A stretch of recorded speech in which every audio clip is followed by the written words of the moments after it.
8 ஜனவரி 2026 திருக்காட்சி விழாவிற்கு பின்வரும் வியாழன் நற்செய்தி வாசகம். லூக்கா எழுதிய தூய நற்செய்தி வாசகம். அதிகாரம் 4, இறை வசனங்கள் 14 22 முடிய. அக்காலத்தில் இயேசு தூய ஆவியின் வல்லமை உடையவராய் கலிலேயாவுக்கு திரும்பி போனார். அவரை பற்றிய பேச்சு சுற்றுப்புறம் எங்கும் பரவியது.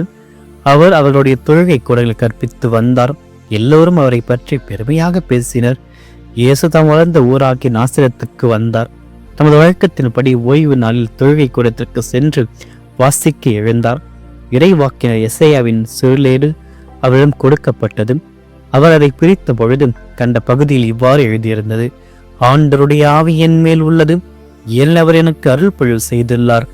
ஏழைகளுக்கு நற்செய்தி அறிவிக்கவும், சிறைப்பட்டோர் விடுதலை அடைவர், பார்வையற்றோர் பார்வை பெறுவர் என முழக்கமிடவும், ஒடுக்கப்பட்டோரை விடுதலை செய்து அனுப்பவும், ஆண்டவர் அருள் தரும் ஆண்டினை முழக்கமிட்டு அறிவிக்கவும் அவர் என்னை அனுப்பியுள்ளார்.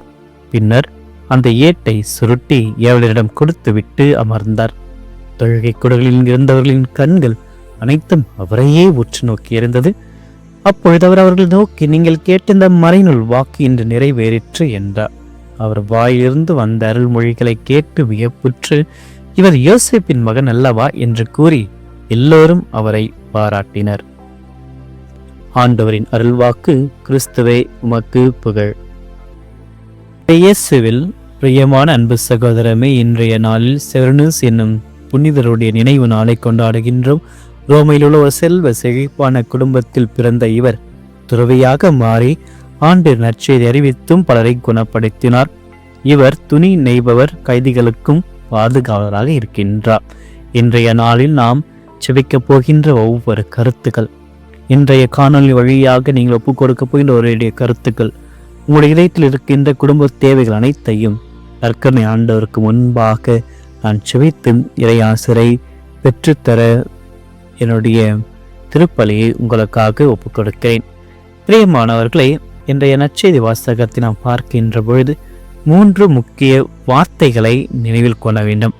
முதலாவது தூய ஆவி, இரண்டாவது ஆண்டவர் இயேசுனுடைய பணித்திட்டங்கள், மூன்றாவது இன்று என்ற ஒரு வார்த்தை. அதாவது முதலில் ஆண்டவர் இயேசு தன்னுடைய பணியை துவங்குவதற்கு முன்பாக தூய ஆவியரால் ஆட்கொள்ளப்படுகிறார். அந்த தூயானுடைய அதிகாரத்தின் வழியாக தனது சோதனைகளுக்கு பிறகு அந்த வல்லமையோடு கலிலேயாவுக்கு திரும்பி அவர் வளர்ந்த நாசரேத்து ஊரில் தொழுகை குலத்திற்கு சென்று இறைவாக்கினருடைய நூலை எடுத்து வாசிக்கிறார். ஆக அதனுடைய முதல் காரணியாக இருப்பவர் தூய ஆவி. அந்த தூய ஆவி வழியால் அவர் ஆட்கொள்ளப்படுவதை வெளிப்படுத்துகிறார். ஆண்டவருடைய ஆவி என் மேல் உள்ளது. ஆக இன்று நம்முடைய வாழ்க்கையிலும் நாம் செய்கின்ற ஒவ்வொரு எந்த விதமான செயல்களினாலும் நம்முடைய சொந்த பலத்தால் செய்வதல்ல, மாறாக இறைவனுடைய ஆவியால் மட்டும்தான் நம்மால் நல்ல காரியங்களை செய்ய முடிகிறது. இரண்டாவதாக இறைமகன் இயேசுனுடைய இந்த உலகிற்கு வருவதற்கான இறைவாக்கினருக்கான திட்டத்தை அவர் படிக்கிறார். ஏழைகளுக்கு நற்செய்தியும், விடுதலை, பாவங்கள் அடிமைத்தனம் இருக்கின்ற பிள்ளைகளுக்கு விடுதலையும், பார்வையற்றவர்களுக்கு பார்வையும், அது வெறும் உடல் ரீதியான பார்வை மட்டுமல்லாமல் உண்மையை காண முடியாதிருக்கின்ற அறியாமையை துரட்டி அடிக்கின்ற திரையை விளக்குகின்ற ஒரு பார்வை. ஆண்டவருக்கு உகந்த யூபிலி ஆண்டை இறைமகன் இயேசு என்ற நற்செய்தி வாசகத்தில் மொழிகின்றார். இந்த யூபிலி ஆண்டு என்பது கடன்கள் அனைத்தும் மன்னிக்கப்பட்டு இழந்தவைகள் திரும்ப கிடைக்கின்ற காலம். ஆக இயேசுடைய வருகை ஒரு புதிய தொடக்கத்தை அந்த மக்களுக்கு அளிக்கிறது. மூன்றாவது முக்கியமான பாடத்தை இன்று என்ற வார்த்தையை இறைமகன் இயேசு பயன்படுத்துகிறார். இன்று இவைகள் நிறைவேறியது.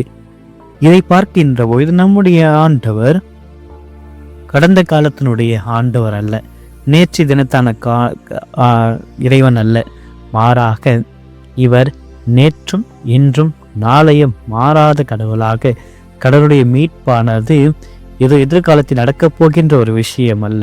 அவருடைய மீட்பு காலம் இன்றே, இப்பொழுதே நம்முடைய வாழ்க்கையில் தொடங்குகிறது என்பதை தான் அவர் வலியுறுத்துகின்றாக. இறைமகன் இயேசு இன்று தன்னுடைய மீட்பை நம்முடைய வாழ்க்கையில் தொடங்க போகிறார் என்பதை இந்த நற்செய்தி வாசமைக்கு எடுத்துரைக்கிறது. இன்று நம்முடைய வாழ்க்கையில் நாம் சந்திக்கப் போகின்ற ஒவ்வொரு பிரச்சனைகளுக்கு மத்தியிலும் எத்தனை ஆண்டுகளாக மாதங்களாக எதுவும் பிரச்சனைக்கு தீர்வு காண முடியாது இருக்கின்ற அந்த ஒரு சூழ்நிலைக்கு இன்று இறைவன் ஒரு புதிய தொடக்கத்தை வைக்கப் போகிறார் என்பதை தான் இன்று என்ற ஒரு வார்த்தை நமக்கு நினைவுபடுத்துகிறதாக. இன்றைய நாளில் இறைவனிடத்தில் நாம் கேட்கின்ற ஒரு அருமையான விண்ணப்பம் என்னவென்றால், நம்மால் முடியாத அந்த காரியங்கள், நிறைவேற்ற முடியாத இருக்கின்ற அந்த இயக்கங்கள் அனைத்தையும் அவருக்கு அளிப்போம். இன்று இன்னிலிருந்து கடவுளை மீட்பு தொடங்கி இருக்கிறதாக. இதை பற்றி நாம் தியானிக்கின்ற பொழுது அந்த மக்களைப் போல் வியப்பில் ஆழ்வோம். இறைமகன் இயேசு இவ்வாறாக வரையவரை குறிப்பிடுகின்ற பொழுதும் அந்த மக்கள் அவரை வியப்பில் பார்த்தார்கள். ஆனால் அந்த வியப்பு ஆனதால் பெரு நேரத்தில் தொடர்ந்து நிற்கவில்லை. மாறாக அவர் மீது அவர்கள் காழ்ப்புணர்வு கொள்கிறார்கள். எவ்வாறு ஒரு தச்சன் மகனுக்கு இவ்வளவு ஞானம் வந்தது என்று கேள்வி கேட்கிறார்கள். ஆனால் நாம் அவர்களைப் போல் இல்லாமல் இறைவன் மீது முழுமையான நம்பிக்கை வைத்து அவருடைய வல்லமை நம்முடைய வாழ்க்கை இன்று மாறப்போகிறது என்று விசுவாசம் கொண்டு தொடர்ந்து நம்முடைய வாழ்க்கையில் நிறைவேற்ற முடியாத அனைத்து விண்ணப்பங்கள், செயல்கள், காரியங்கள் அனைத்தையும் ஆண்டவரிடத்தில் ஒப்படைப்போம். நேற்றும் இன்றும் என்றும் மாறாத தெய்வன் தன்னுடைய மீட்பின் பணியை இன்று நம்முடைய வாழ்க்கையில் தொடங்கியிருக்கிறார். அவரை அனுமதிப்போம், ஆசீர்வாதத்தை பெறுவோம். ஆமீன். மன்றாடுவோமாக. இன்றும் வாழும் இல்லாமல் இறைவா, இந்த நாளுக்காக மக்கள் நன்றி கூறி நாள் எங்கள் அனைவருக்கும் ஒரு கொடையாக அளித்திரே மக்கள் நன்றி கூறுகின்றோம். நற்செய்தி வழியாக இடங்களில் அளித்த உயிருள்ள வார்த்தைகளுக்காக மக்கள் நன்றி கூறுகிறோம். ஆண்டவருடைய ஆவி என் மேல் உள்ளது என்று முழங்கிய உன் திருமகன் இயேசுவை போல இன்று நாங்கள் தூய ஆவிட்டு வல்லமையால் நிரப்பப்பட எல்லா கிருபையை எங்களுக்கு அளித்தரும். விடுதலை அளிப்பவரை, கவலைகளிலும் பயங்களிலும் தீய பழக்கங்களில் சிறைப்பட்டு கிடக்கின்ற எங்களுக்கு இன்று உமது விடுதலையை தாரும். யதார்த்தமான வாழ்வின் சுமைகளால் நாங்கள் குருடாகி போகும் பொழுது உமது பேர் ஒளியால் நீங்கள் அகக்கண்களை திறந்து நன்மையை காண செய்தலும்.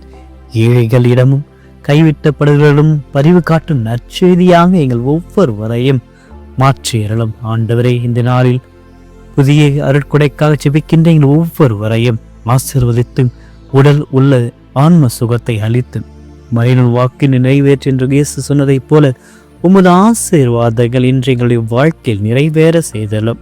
நாங்கள் எடுக்கப் போகின்ற ஒவ்வொரு முயற்சியிலும் உமது ஞானம் எங்களோடு இருக்கட்டும். ஆண்டவரை, பழைய கசப்புகள், தோல்விகளை கலந்து உமது அருள் ஆண்டில் மகிழ்ச்சியை நாங்கள் தொடங்க இந்த நாளில் எங்களுக்கு புதிய பலத்தை தாரும்.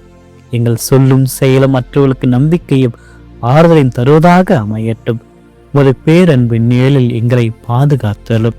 என்று நாங்கள் மன்றாடி ஜெபிக்கின்ற ஒவ்வொரு மன்றாட்டுக்களை, எங்களுடைய குடும்ப தேவைகளை, எங்களுடைய சொந்த தேவைகளை, சமூக தேவைகளை அனைத்தையும் பூர்த்தி செய்தரலும். ஒரு பிரசனம் எங்களோடு தொடர்ந்து வருவதை நாங்கள் உணர்ந்து தூயாவினுடைய வல்லமையினால் நிரப்பப்பட்டு நாங்கள் செய்ய போகின்ற எல்லா செயல்களிலும் வெற்றி அடையும். எங்களுக்கு தேவையான மகிழ்ச்சியையும் அமைதியையும் ஆண்டவரை எங்களுக்கு பெற்றுத்தாரும். உண்மையே நம்பியிருக்கின்ற எங்களுக்கு இந்த நாளை கொடையாக அளித்தீரே. இந்த நாளை நாங்கள் மகிழ்ச்சியுடன் வாழ, ஒரு பிரசனத்தில் வாழ எங்களுக்கு துணையாக வந்து எல்லா கிருபைகளையும் எங்களுக்கு தந்தருளும். இந்த மன்றாட்டுக்களை எல்லாம் எங்கள் ஆண்டவராகிய கிறிஸ்து வழியாக மன்றாடுகின்றோம். ஆமென்.